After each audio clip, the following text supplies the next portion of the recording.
बर्बादियों की अजब दास्तां हूँ,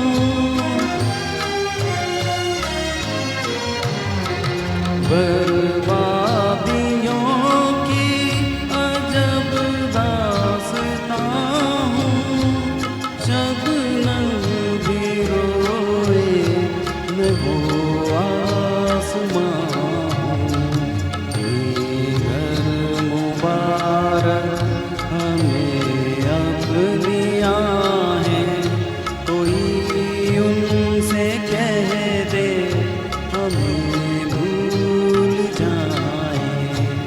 आंसू भरी है ये जीवन की राहें, कोई उनसे कह दे हमें भूल जाए। आंसू भरी है। वाह, Thank you. क्या बात है मुकेश जी।